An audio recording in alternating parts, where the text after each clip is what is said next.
just gonna sit up here. Hi. What does it take to be a serial killer? Well, let me tell you. According to the Department of Justice, to be legally considered a serial killer, one has to commit 3 first-degree murders. Today I plan on giving you some information on serial killers. Listening to stories about serial killers is almost the same as like watching a scary movie, and for some reason we seem to be really interested in it, and so is the media, even though serial killers are only 1% of our population. I plan to inform about and possibly spark some interest in what makes a serial killer, what serial killers do, and give a few examples of some really terrifying serial killers. Cunning as they may be, serial killers do not usually start off with a craving for murder. And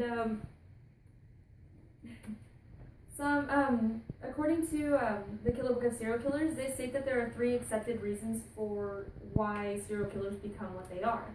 And one of these is head trauma. Although it's the least accepted, it's still possible that because there have been serial killers who claim that they haven't had these weird, obsessive thoughts until they had the accident. Another one would be heritage. Now,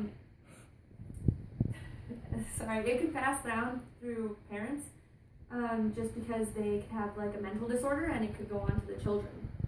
And so that's what could lead on to more obsessive thoughts on killing and things, and hallucinations as well.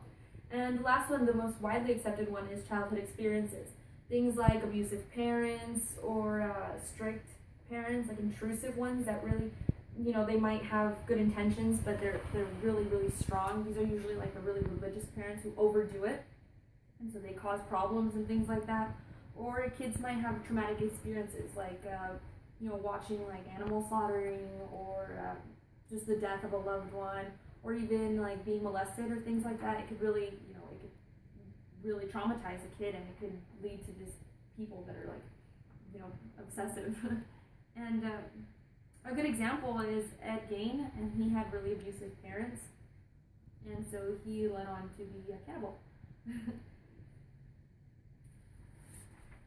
So experts can correlate childhood trauma through a serial killer's preferred method, like wanting to show dominance over the victims, or even teasing them.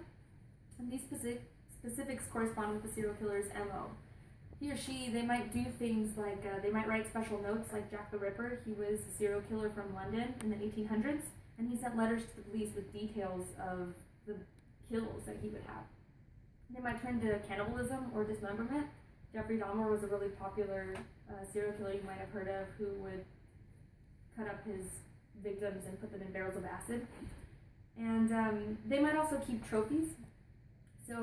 Trophies, I want to say. They're like a serial killer, after he kills, he might keep like body parts, or maybe the weapon that they used, or even the articles of clothing and things like that. And although it sounds weird, they might show a sign of sentiment, which is like, instead of actually killing their victim, it might just turn into assault. And so this usually leads to their discovery, because these people who get away, they go and they call the police. And they might, even if they're like being trapped or they're being held prisoner, he might, show feelings for someone. So then he might let them go, and that's when they go to the police as well. So that happens. And their awful actions, they're not always accurate. In fact, a lot of the stories that we have now are told by the serial killers themselves in their confessions. And so all these stories, they're absolutely terrifying. And you might have heard, there are some gruesome tales that I took from the Serial Killers book and the Killer Book of Serial Killers, of really awful stories that I just wanted to, share with you guys. And one of the awful ones that I remember didn't come out in any of the books, but you all might remember them as the Tattletale Strangler.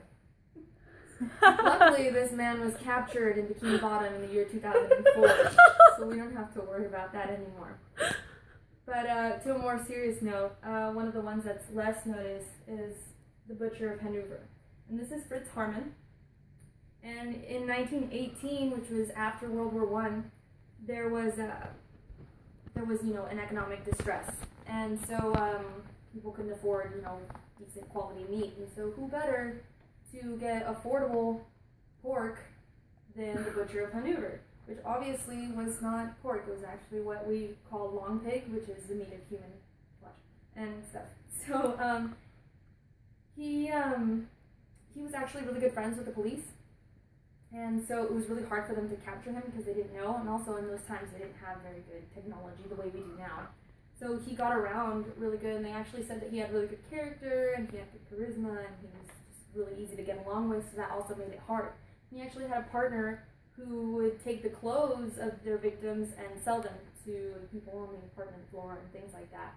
And when they finally caught him, which they actually had to take police from a different place to them because they didn't trust the police that were already there, they caught him, and so in his confession, they asked him how many people he killed, and he said 30 or 40. I don't really remember exactly. Pretty crazy. Another serial killer is Gary Heidnik, and he was pretty crazy. He was in the 80s, and 1986, and he kept prisoners in his basement, and it was said that he would, those that were kept down there and died from like hypothermia or things like that, he would kill them and cook their meat and even feed it to his other victims. Disgusting. And when they caught him, they actually went in to investigate his house, and they found frozen body parts in his freezer.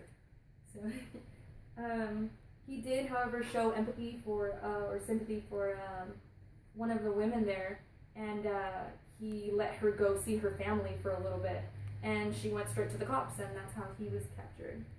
And so to end it, we've got the Long Island serial killer, and he's a serial killer right now in Long Island, and nobody knows what he looks like yet, but all his victims have had the same physical characteristics, and they're killed the same way, and he dumps them on the Long Island beach.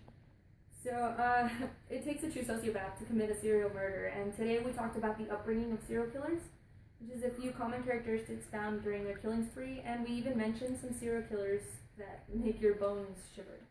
So I hope that this information has both intrigued and completely freaked most of you out. Thank you for listening, and remember, don't talk to strangers.